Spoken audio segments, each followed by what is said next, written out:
ሰላም ሰላም ውድ ቤተሰቦች እንዴት ናችሁልኝ? እኔ ጋር ሁሉ ሰላም እግዚአብሔር ይመስገን። ሰላማችሁ በያላችሁበት ብዝት ይበልልኝ። ለዚህ ቻናል አዲስ የሆናችሁ ጓደኞቼ ሰብስክራይብ በማድረግ ቤተሰብ ይሁኑ። የነበራችሁ ጓደኞቼ ደግሞ ስለምታበረታቱኝ ለምትሰጡኝ አስተያየት ሁሉ ከልብ አመሰግናለሁኝ። ዛሬ በአዲስ ቪዲዮ መጥቼላችኋለሁ። ብዙዎቻችን ቤት ውስጥ በቀላሉ እናዘጋጃቸዋለን። ደግሞ በጣም አሪፍ ቅባት ነው። ፀጉራችሁ ለሚከረድድባችሁ አለሰልስ ላላችሁ እንዲሁም አላድግ ላላችሁ ለሁሉም ይሆናል ማለት ነው። ሰርታችሁ እንድትጠቀሙት እመክራችኋለሁ። በጣም አሪፍ ቅባት ነው። በዚህ ወር እየተጠቀምኩት ያለ ቅባት ነው ማለት ነው። እንግዲህ እዚህ ጋር እንደምታዩኝ ዝንጅብል አስተካክዬ ነበረ። እሱን ከተፍኩኝ። ዝንጅብሉ አነስ ያለ ነው። የሚበቃችሁን ያክል እንደምትሰሩት ቅባት መጠን ጨምሩበት። በርከት አድርጋችሁ የምትሰሩ ከሆነ የምትጨምሩትንም ዝንጅብል በርከት አድርጉት።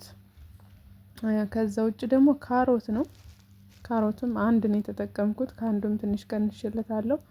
እኔ ያው አነስ ያለ ቅባት ነው ልሰራ ያሰብኩት ለዛ ነው ማለት ነው። እንግዲህ እናንተ ስትጨምሩ እንደነገርኳችሁ እንደምትሰሩት ቅባት ብዛትና ማነስ ገምታችሁ ጨምሩ ማለት ነው። እንግዲህ ካሮቱ በጣም ፀጉራችሁ በተለይ በጣም ፀጉራችን ከረደደ የምትሉ ልጆች በጣም አሪፍ ነው። ካሮቱ በጣም ነው የሚያለሰልሰው። ከዛ ውጪ እዚህ ጋር እንደምታዩኝ ደረቅ ሮዝመሪ ጨምራለሁ። ካላችሁ እርጥቡ ቢሆን ይመረጣል። እርጥቡ ካላችሁ እርጥቡን ተጠቀሙ። ከሌላችሁ ደግሞ እንደኔ እንደዚህ ይህንን ተጠቀሙ ማለት ነው። ከዛ ጥቁር አዝሙድ በትንሹ ጨምራለሁ።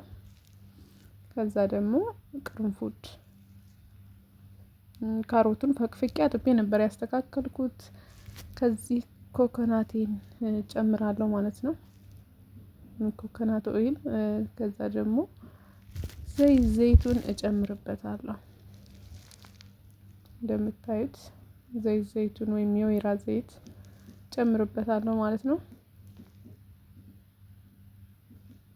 ይህንን ከአንድ ላይ አድርጌ ፈጨሁት። ከፈጨሁት በኋላ ይሄን ይመስላል። ነገራችን ሽታው አትጠይቁኝ እንዴት ደስ እንደሚል።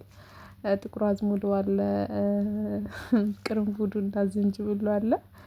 በጣም ነበረ ሽታው ደስ የሚለው። በነገራችን ላይ ይሄን ቅባት በማንኛውም ሰዓት መጠቀም የምትችሉት ቅባት ነው ማለት ነው። ምንም ነገር አልጨመርኩበትም። እንግዲህ ይሄው እንደምታዩት ውሃ ምናምን ያው እንዳትጨምሩ ማለት ፈልጌ ነው። ስለዚህ እዚህ ጋር እኔ የጨመርኩት ኮኮናት ኦይል እና ዘይቱን ስለሆነ እሳቱን ቀነስ አድርጌ እያንተከተኩት ነው። እናንተ ግን ሌሎች የፀጉር ቅባቶችን የምትጠቀሙ ከሆነ በስቲም አብስሉት። እኔ ግን ኮኮናት እና ዘይቱን ስለሆነ እንደዚህ እያበሰልኩት ነው ማለት ነው። እነዚህን ቅባቶች የምትጠቀሙ ከሆነ ዘይቱን እና ኮኮናት የምትጠቀሙ ከሆነ እንደዚህ ብታበስሉትም ችግር የለውም ማለት ነው። ምክንያቱም የተጠቀምናቸው አብዛኞቹ ፍሬሽ ነገሮችም ስለሆኑ ማለት ነው። በትንሹ ከ10 እስከ 15 ደቂቃ እስከ 20 ደቂቃ አብስሉት። ከለሩ ቅይርና ጥቁር ይላል እና እስከዛ ደቂቃ ድረስ ትንሽ ይንተክተክ። ምንም ይሄን ያክል ውሃ የለውም በነገራችን ላይ ግን ትንሽ ይንተክተክ። ሽታው በጣም ከምላችሁ በላይ በጣም ነው ደስ የሚለው። በጣም ማለት ነው። ዝንጅብሉ እንግዲህ እንደምታውቁት ይሄን ያክል ሽታ የተጋነነ አይደለም። ደስ የሚልም ሽታ ነው ያለው። ዝንጅብል ሰውነታችን ለፀጉራችን ላይ ቆዳችን ላይ በተለይ በደንብ ስንቀባውና ማሳጅ ስናደርገው የደም ዝውውራችንን የመጨመር ኃይል አለው እና የደም ዝውውራችን በጨመረ ቁጥር ደም ዝውውራችን በደንብ በተዘዋወረ ቁጥር ደግሞ ፀጉራችን እድገቱ እየተፋጠነ ነው የሚሄደው። እዚህ ጋር እንደምታዩት አወረድኩትና ቀዝቀዝ ካለልኝ በኋላ ማጥለል ጀመርኩ። በነገራችን ላይ እዚህ ጋር በጨርቅ ባጠለው ኖሮ ይቀለኝ ነበረ። ግን ጨርቅ ማጥለያዬን ምናምን የማስቀምጠው ክፍሌ ስለሆነ ላይ ሂጅ ላለማምጣት ማጥለያ ተጠቀምኩ ማለት ነው። ኦሬዲ ይሄን ያክል አላስቸግረኝም። በርግጥ ግን ሞር የተሻለው በጨርቅ ነበር።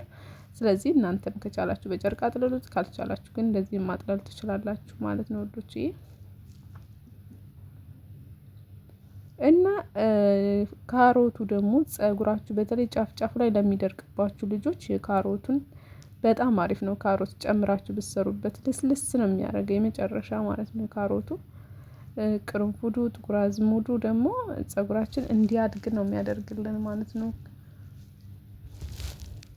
ይህ እንደምታዩት ሲያምር ይሄን የመሰለ ቅባት ወጥቶልናል ማለት ነው።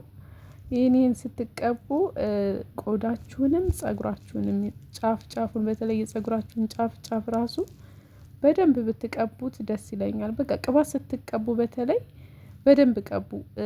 ከመታጠባችሁ በፊት በተለይ የምትቀቡትን ቅባት በደንብ በቃ እሽት አድርጋችሁ ማሳጅ አድርጋችሁ እስከ ጫፍ ድረስ ጫፍ ጫፉን ሁሉ አድርጋችሁ ጥቅልል አድርጋችሁ ካስያዛችሁ በኋላ በፌስታል እሽግ አድርጉት ማለት ነው።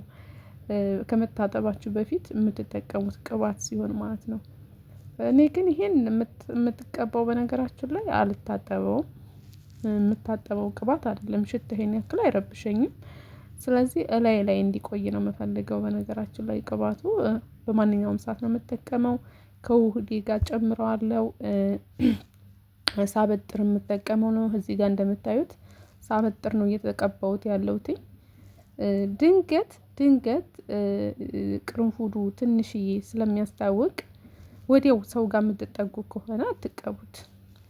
ወይ ማታ ላይ ተቀቡትና ጉንጉና አድርጋችሁ ትደሩ ፀጉራችሁን ማለት ነው። በተለይ ቅመም የጨመርንባቸውን ቅባቶች ማታ ማታ ላይ ብትቀቧቸው እመክራለሁ። ማታ ማታ ላይ ቅብት አድርጋችሁ ማሳጅ አድርጋችሁ ጉንጉና አድርጋችሁት እደሩ። እንደዛ የተሻለ ነው ብዬ አስባለሁ። እዚህም ጋር እኔ እንደዛ ነው እያደረኩ ያለሁት እንጂ አልታጠበውም። ከታጠብኩ በኋላም ከመታጠቤ በፊትም የምጠቀመው ቅባት ነው ማለት ነው። ይሄ ቅባት እና አሪፍ ቅባት ነው።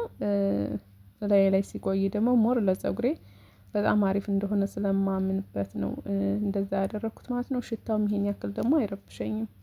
ስለዚህ እንደዛ ነው ዶቼ እዚህ ጋር እንደምታዩት ጫፉን ሁሉ ነው እየቀባሁት ያለሁት ማለት ነው። ቅብት አድርጉት።